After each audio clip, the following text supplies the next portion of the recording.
Hello guys, welcome. At ngayon lang ulit ako nakapag kuha ng video. Sa sobrang init ng panahon, bansot yung aking mga pananim, yung mga okra ko. At eto nga, gumawa ako ng drip irrigation para sa mga puno ng ampalaya kasi nagbibigay siya ng bunga at gusto ko nga lahat to malagyan ng drip irrigation dahil sa sobrang init nga. Hanggang ngayon wala pang ulan at ipapakita ko sa inyo yung ampalaya na ayan, may maliit, ayan yung maliit pa ang bunga at meron ako ditong mga nakabalot. Ayan, may mga nakabalot na dito,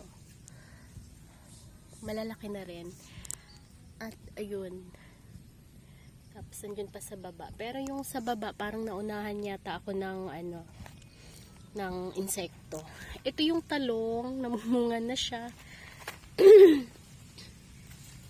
Ayan yung bunga ng talong.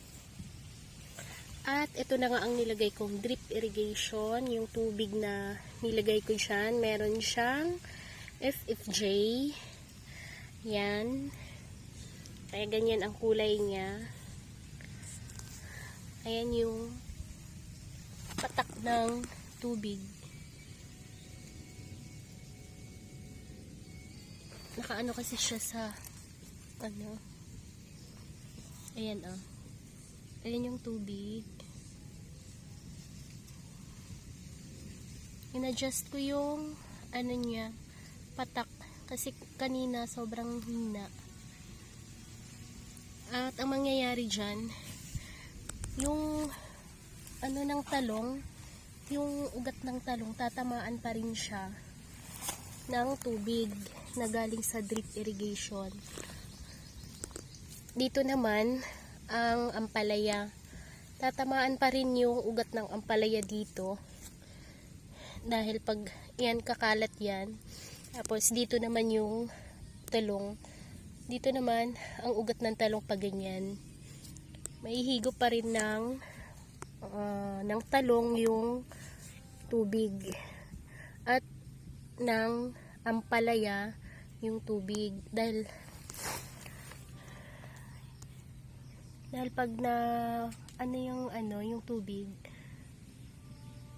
kasi magkalapit lang yung puno ng ampalaya at puno ng talong, kaya mag-ahati muna sila sa tubig na iinumin. At yung kabila na talong, hindi na siya aabutin dyan, kaya kailangan malagyan ko siya sa kabila. At nagkaroon na rin siya ng bunga. Yan. At dito naman sa kabila tayo. Ito yung puno ng puno ng ampalaya. Yan. Ayan yung puno ng ampalaya. Kasi dito naman sa paligid ang mga ugat. Oops! Ayaw niya. Mahirap, hindi matibay yung yung gawa kong Ayan guys, in-adjust ko sa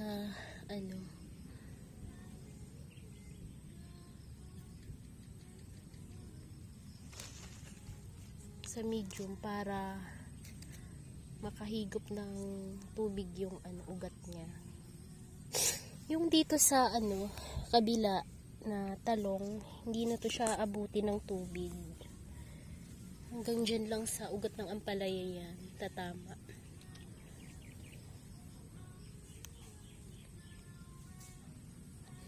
Yan. Meron din akong ginawa dito. Gusto ko nga lahat gawan mo. Ito namang talong.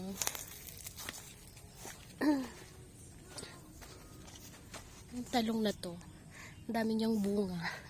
Pari usog. Ayan. Ayan yung bunga niya. At yan, sa baba. Ayan. Meron pa doon. Meron pa sa taas. Ang dami niyang bunga, kaya ayan. Yan swamp naman. Adjust ko yung ano niya, lakas.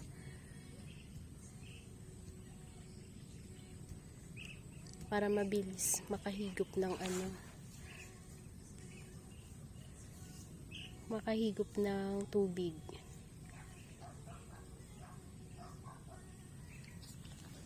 Masyadong malakas yata. Kasi bukas wala kami. Didiligan ko pa rin naman to siya ngayon. Kaya siguro okay na to. Or adjust pa ng konti. Yan. Didiligan ko pa rin naman yan. Didilig muna ako.